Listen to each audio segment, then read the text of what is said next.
ამატებითი განმარტება მინდა გავაკეთო მთავრობის ხდომის დაწყების წინ ჩემს მიერ გაკეთებულ კომენტართან დაკავშირებით, ვინაიდან როგორც მე დავაკვირდი, მოხდა არასწორი ინტერპრეტირება და აბსოლუტურად არასწორი მიმართულებით წავიდა ის დასკვნები, რა დასკვნებიც გამოიტანეს. შესაძლოა მაშინვე ჯობდა ალბათ მეტი განმარტებების გაკეთება, მაგრამ მე მგონია რომ 1 საათია გასული და არც ახლა არის გვიანი.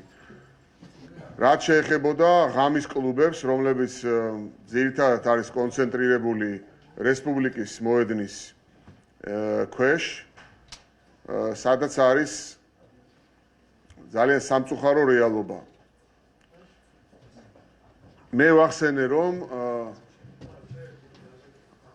ადგილობრივ ქართული ეროვნების მამაკაცებს არ უშვებენ და რატომღაც მოხდა ინტერპრეტირება თითქოს მე ვზრუნავ იმაზე რომ ქართველი მამაკაცები შეუშვან ღამის კლუბებში.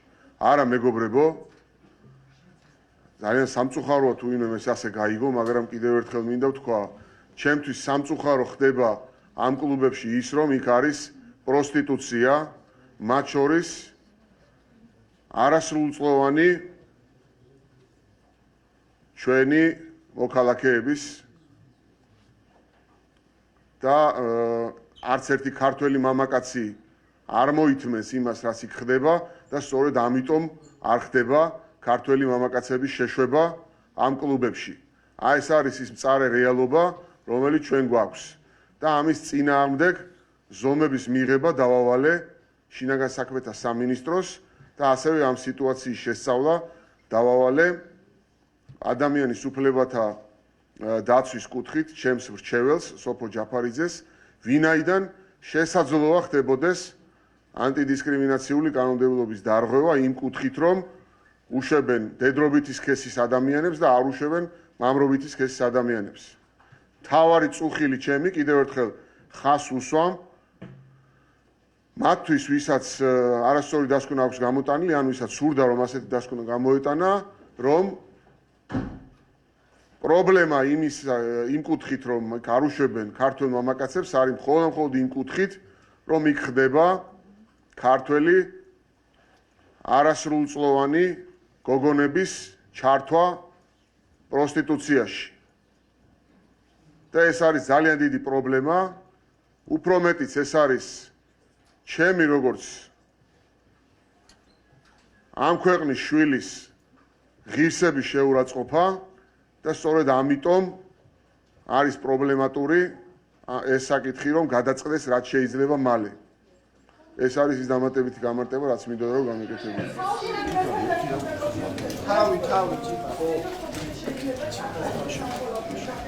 მე ძალიან ხაზგასმით აღვნიშნე, რომ არავითარ შემთხვევაში ემოციების აგორება არ უნდა მოხდეს, მაგრამ კანონმდებლობის გათვალისწინებით ჩვენ უნდა გავაკეთოთ ყველაფერი, რომ სახელმწიფო ინსტიტუტებმა იმოქმედონ მხოლოდ და მხოლოდ და არავითარ შემთხვევაში სტიქიურად ამ პრობლემების გადაწყვეტა არ უნდა მოხდეს.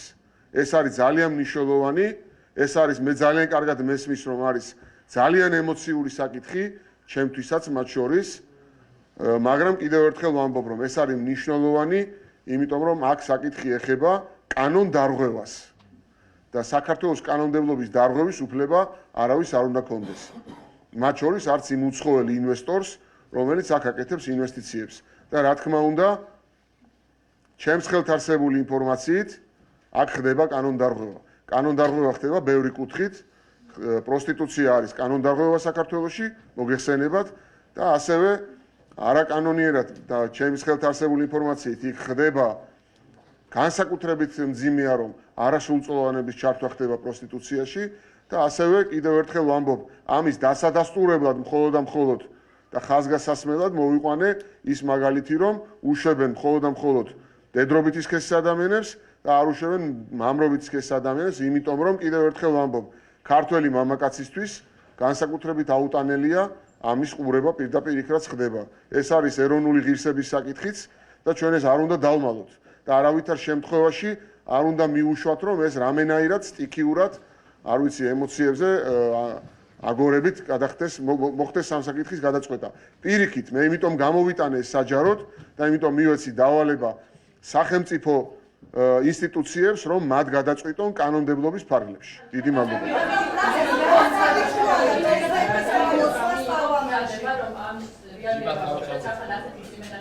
რა თქმა უნდა, შინაგან საქმეთა მინისტრს დავავალე პირველ რიგში ამ საკითხის მოგვარება, მაგრამ კიდევ ერთხელ ვამბობ, აქ საკითხი საკმაოდ მრავალგანზომილებიანია და ამიტომ ჩავრთე ადამიანის უფლებათა დაცვის კუთხით ჩემი მრჩეველი სოფო ჯაფარიძე.